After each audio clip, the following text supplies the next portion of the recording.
চলুন আমরা টিপস বলি দুপুরে খাওয়ার পরে যে কাজগুলো করবেন না। দুপুরের খাওয়ার পরে অবশ্যই গোসল করবেন না।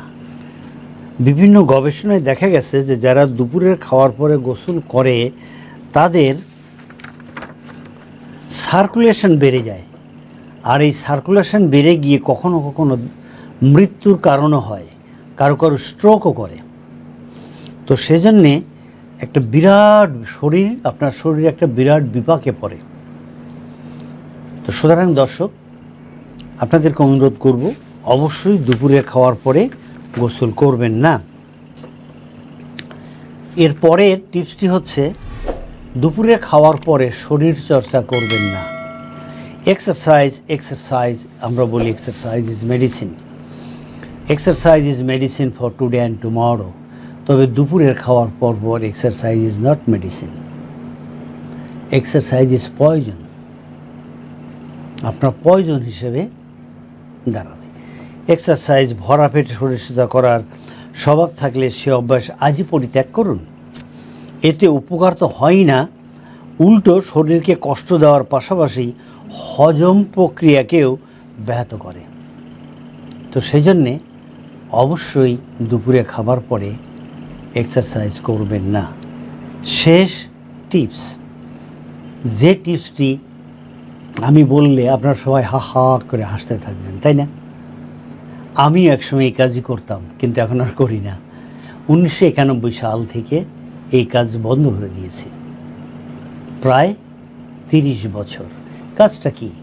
আগে খাবার পরপরই বন্ধু সাজুকে বলতাম, দোস্ত একটা সিগারেট তাড়াতাড়ি ধরা।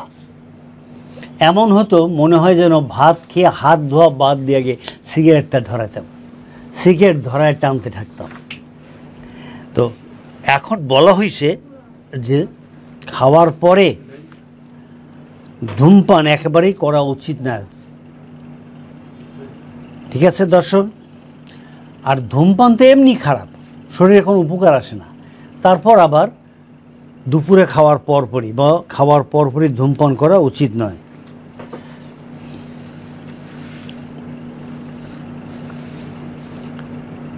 অন্যান্য সময়ে ধূমপান করলে শরীরের যে ক্ষতি হয়, ভরা পেটে ধূমপান করলে শরীরের ক্ষতির পরিমাণ অনেক গুণ বেড়ে যায়।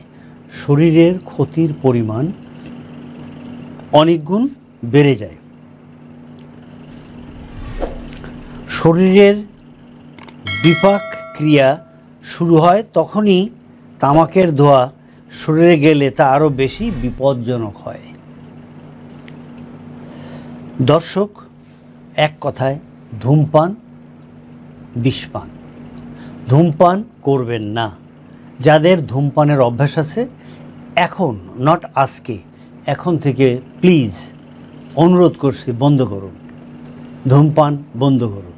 যারা পানের সঙ্গে জর্দা খান তাদেরকে অনুরোধ করব, পানের সঙ্গে জর্দা বন্ধ করুন। ওকে দর্শক, এই ছিল আজকে দুপুরে খাওয়ার পরে যে কাজগুলো করবেন না এই বিষয়ে টিপস।